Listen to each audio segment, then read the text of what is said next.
Matters of national security take center stage on today's show. The security of our coastline. There's a figure of about over 300 coves and inlets that persons can use to access the shoreline with small vessels. And so maritime domain awareness is no one fix. We also talk with Jamaica's top scholar. This is Jamaica Magazine. I'm Adrian Atkinson. Stay with us for those features and much more.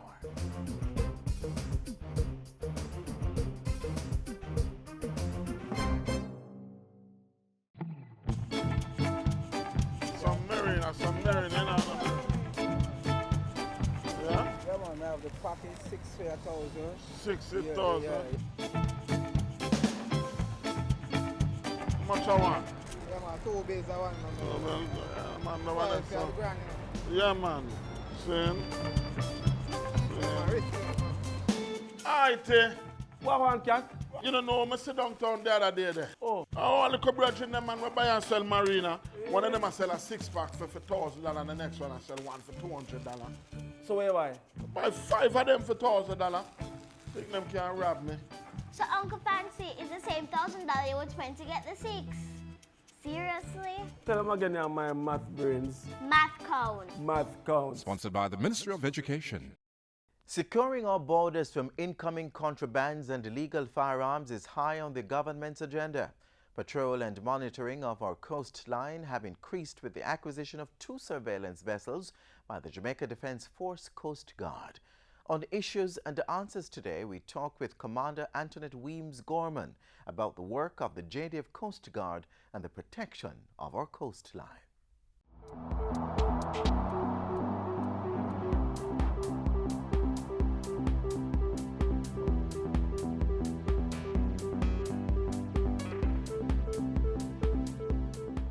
Thanks for joining us for Issues and Answers. I'm Ian Boyne. Today we want to talk about security, more particularly the role of the Jamaica Defence Force Coast Guard in our security. We have with us the commander of the Jamaica Defence Force Coast Guard, Antoinette Wemyss-Gorman. We thank you for your company. Good to have you on the program. Thanks for taking time out to be with us. I think we should start first by talking about the role of the Coast Guard. I'm sure that there are functions of the Coast Guard that many of us are not aware of. Tell us about them. Indeed, thank you for having me. The JDF Coast Guard, as some persons may know, is a unit of the Jamaica Defence Force. And we have a number of roles.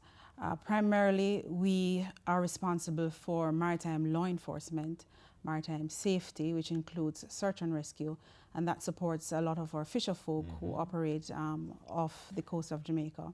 And it's also under some international obligations that the country must be able to provide search and rescue for shipping, commercial shipping, cruise shipping, and the like. We also have a role in national disaster relief, both locally, and we also support that regionally as is required. And we do support the infantry in their roles in internal security and other national security matters. What sort of liaison do you have with international Coast Guard groups, with those working in international maritime security? How do you keep abreast with best practices? Well, the Jamaica Defence Force generally, not just the Coast Guard, we do keep abreast by training with our international partners. We access some of the best training available in our field, wherever it is available. So we're able to keep abreast of trends.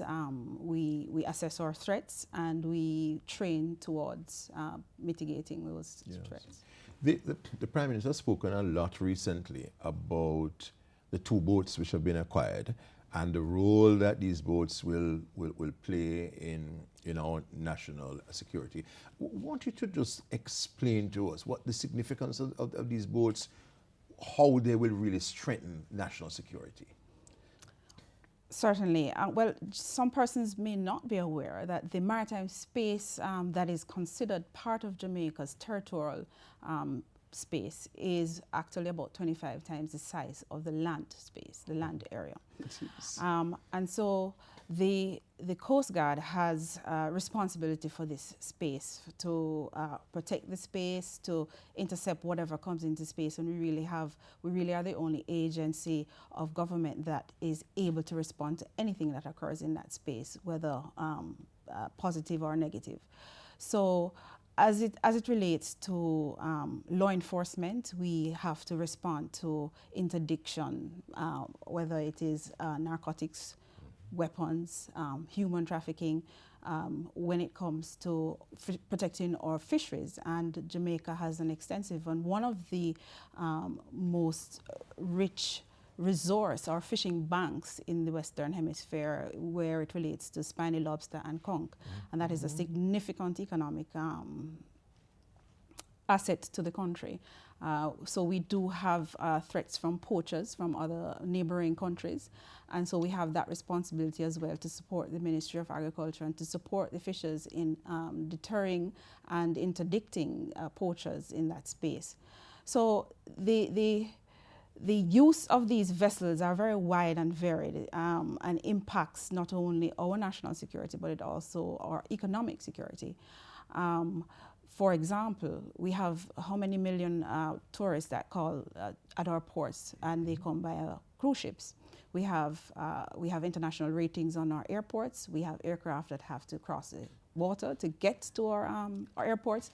We've had incidents of actually aircraft incidents. Most recently, if those incidents occur in the water, then we have to be able to respond. And so these are all the various roles that these vessels are employed in. There's the whole matter of transnational organized crime. And so a lot of what you see occurring on land is emanating or is intertwined and interlinked to what occurs in our maritime space, because Jamaica has no company or manufacturer that I know of that makes weapons that is the main perpetrator of crimes on our mainland. And so these weapons come into the country via our ports, whether airports, seaports, documented or undocumented. And so our ability to know what is in our space and to intercept whatever is coming through our space and interrogate it is of paramount importance to national security.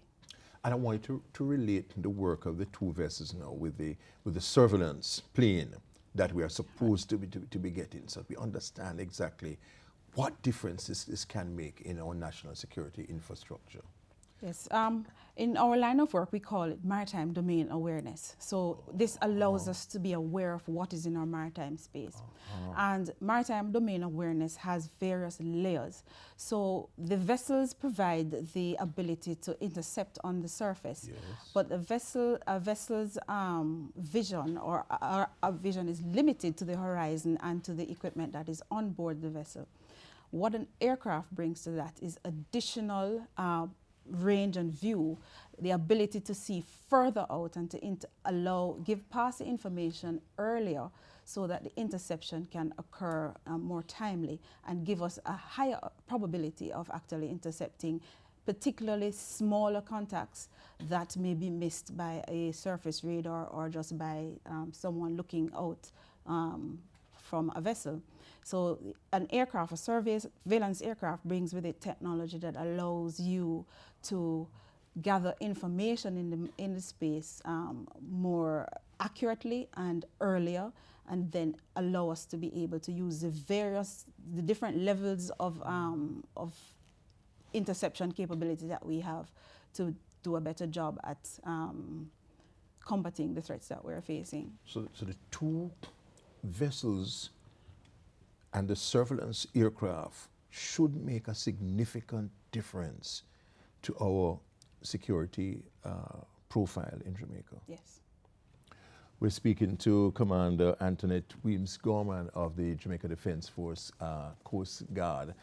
We're focusing on the area of security because the Coast Guard plays such a critical role in our security. We have more when we come back from this break.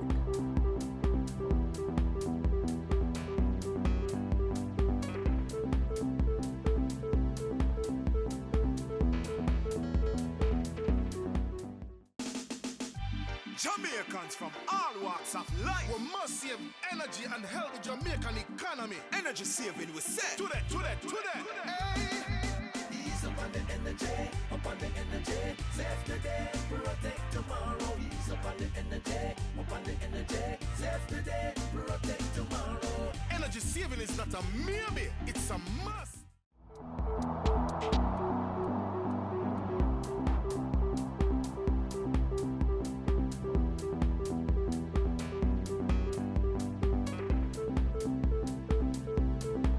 Welcome back. We're speaking to the commander of the Jamaica Defence Force Coast Guard, Antoinette Wemyss-Gorman. The trafficking of guns into Jamaica is one of those vexed areas, Commander. Would you say that the fact that we have so many guns, and as you have said, we don't manufacture any, speaks to the inadequacy or the failure of the Coast Guard? I wouldn't say it's a failure of the Coast Guard. It is a gap that we are now seeking to address with the acquisitions. If you look at the Jamaican coastline, there are so many. I think there's a figure of about over 300 coves and inlets that persons can use to access the shoreline with small vessels. And so maritime domain awareness is no one fix. There's no one, a boat or an aircraft or a type of vessel or various stations around the coast will not all fix them by themselves. So it has to be a layered approach and interconnection. There also has to be a robust intelligence network that supports the kind of interdiction to have more successes. And in the history of the Coast Guard, there have been times when we were able to be much more successful with the interdiction of small vessels because of support from aircraft that did not belong to, that came to us from other partners when we were working together. So I wouldn't say it is a failure of the Coast Guard, but I do say there are gaps in some of our security apparatus that I think that we're seeking to address. And as we were saying before the break, the acquisition of the two vessels, which you already have, plus the surveillance aircraft, which is coming, would in fact make a major dent in this deficit, in this gap. Yes. That is coming. What have been the other general strategies that we can talk about that the Coast Guard has implemented in the last couple of years to deal with the matter of strengthening Jamaica's security? Well, certainly the Strategic Defence Review of the Jamaica Defence Force saw that the Coast Guard needed to grow, and so that is a strategy that we are actively pursuing, and we have established outstations around the island and at Pedro Keys to allow us to be able to respond to certain areas more rapidly. We've increased also not just the fleet of the larger vessels, but we've incrementally over the years increased the fleet of the smaller vessels that do the interception. And so those are some of the things.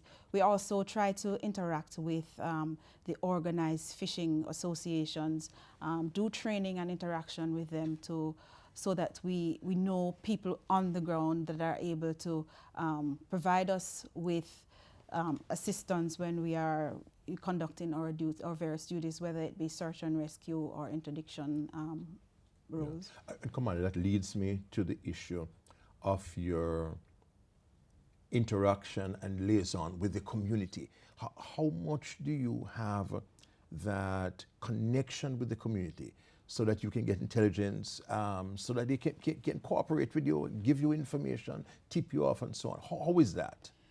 The intelligence gathering part of the JDF is a different unit, not necessarily the Coast Guard, but there are interactions of those kinds that where they can assist us. We do leverage that. Yeah. But you do see the need for the Coast Guard itself to have a kind of a presence and a profile, you know. Certainly. On its own. We conduct regular regular workshops and training with the various groups that are willing to do so, so that we can That's have what I was that getting at. connection. So Yes. you do have Yes. that, yeah.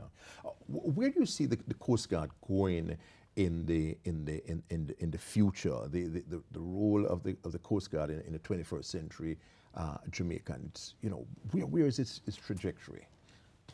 Well, the role of the Coast Guard can expand to look at matters. For example, the advent or the plans of the government to establish a logistics hub, which is largely maritime, which increases the amount of commercial shipping.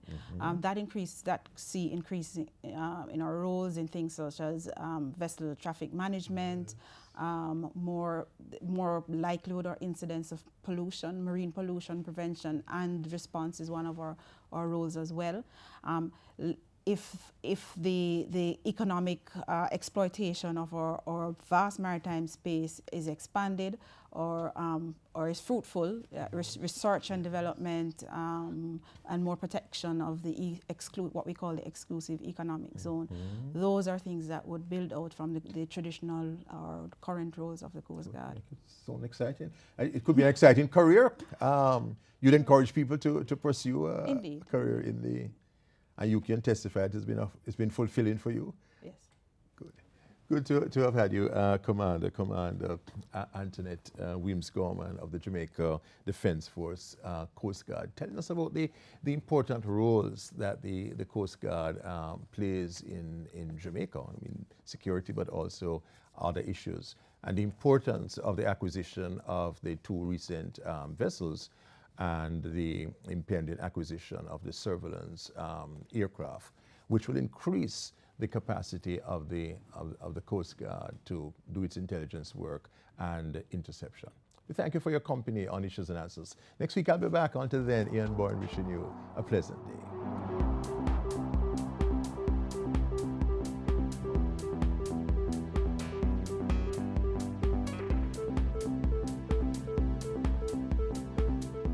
No son, a verb is an action word. Parents need to become more involved in their children's education. Parents are the first and in many cases the most important teachers. Read with your children, review their schoolwork, visit their school.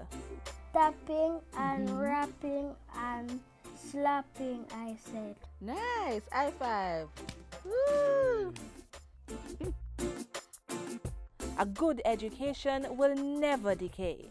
Physically, she's small of frame and unassuming, yet her mind is brilliant. So much so that it captivated a panel of judges to award her the Rhodes Scholarship. Meet this outstanding young woman next.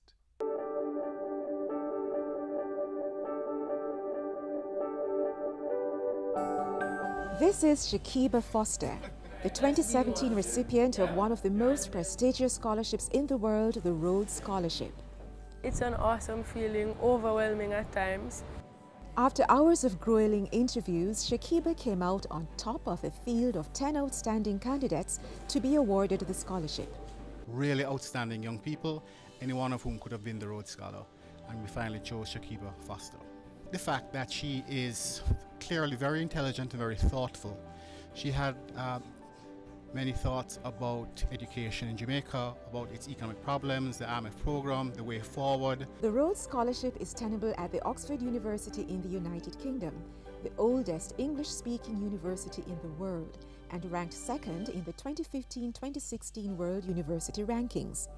This year, Shakiba will join 94 other students from around the world who have been awarded the scholarship to pursue studies at Oxford. I'm grateful for the opportunity to be going off to Oxford, having that awesome opportunity to be doing more economics and MPhil in economics at Oxford. For every year since 1904, except during the Second World War, an outstanding Jamaican has been selected to be Rhodes Scholar. Shakiba is the second graduate of St. Jago High School to join the ranks, and she remains thankful to all those who helped her excel. My family has been a great help. I remember studying at nights and my aunts, tired but staying up with me to ensure that we got to bed together. My mother, my aunts, my friends, teachers have definitely been a great help, and so I have to say thanks to them. To be named Rhodes Scholar, Shakiba, like her predecessors, had to display outstanding intellect, character, leadership, and commitment to service. Other persons, when they hear Rhodes Scholars, they think, wow, bright person.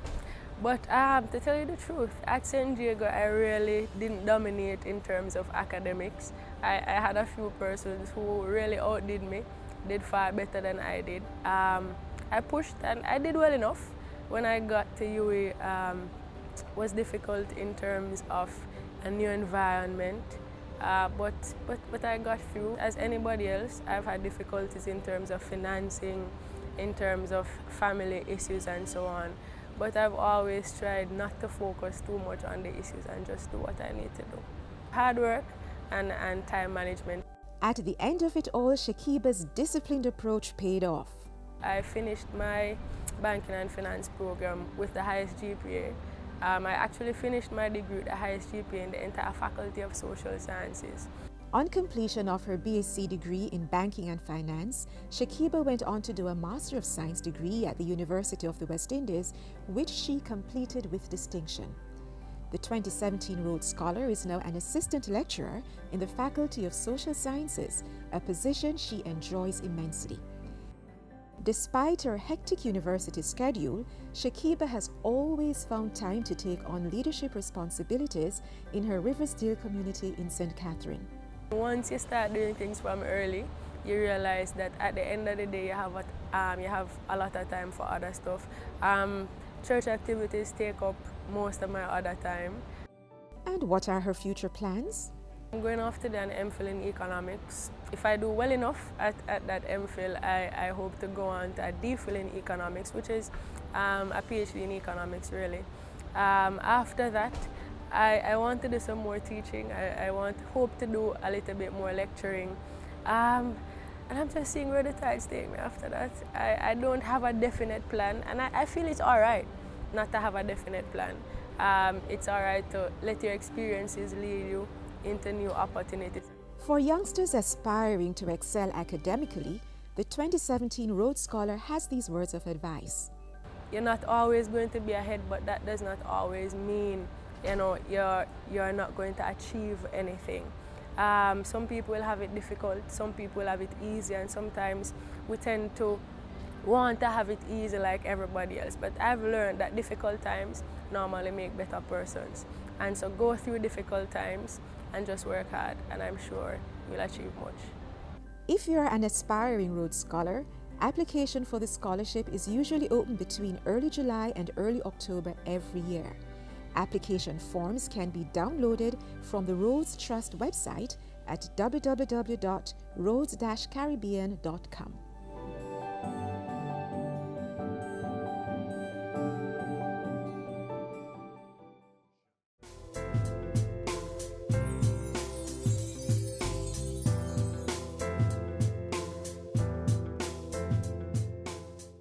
I say be careful what you teach your little children.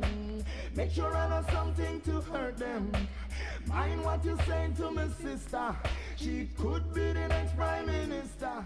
Sexual abuse is always a very difficult thing to confront, particularly when the alleged victim is a child. Parents, if it is that you suspect that your child has been sexually abused or is in a vulnerable set of circumstances where an abuse may occur, we encourage you to have dialogue with your child. Take the child to the pediatrician who normally attends to the child. If there is no such pediatrician, take your child to the clinic, to the hospital, to some medical practitioner who can do an assessment for you. It's very important as well that we don't just look at the physical side, but we also seek to find the kind of psychosocial support that a child may need. Does the child need a session with a counselor? Does the child need to speak with a pastor who is used to dealing with these issues? Does the child need to get that ongoing psychological support to assist with the healing process and also to assist the child in becoming strong enough, as it were, to deal with the various processes that will follow once it is that you suspect an abuse has occurred. If it is that the child actually discloses, when you engage the child in discussion, that yes, mommy and daddy, I was abused, we encourage you to entertain the child, to listen to what the child has to say to you, and to take it very seriously. So we really urge you to have those discussions and to seek guidance in terms of, do I speak to the police about this, which we always say you have to, because once a child has been sexually abused, it's a criminal matter, and it means that once at all possible, the child should be assisted to go through the processes so that the perpetrator can in fact be held accountable. Support your child and let them understand in very clear terms that they are not the cause or the reason for this abuse having been perpetrated. But the most important element is to support them, get them access to the services that they need, and give them a chance to have you give them that listening ear. For these tips, and of course any other information that deals with children, that is anyone under 18 years, please feel free to contact the Office of the Children's Advocate. We're at 72 Harbour Street, downtown Kingston, and our numbers are 948-1134, or website www.oca.gov.jm. Thank you. Watch what you teach your little children. Make sure I know something to hurt them.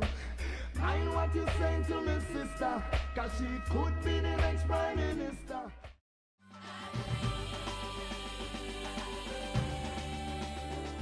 In spite of all our differences, along with all our problems, I believe.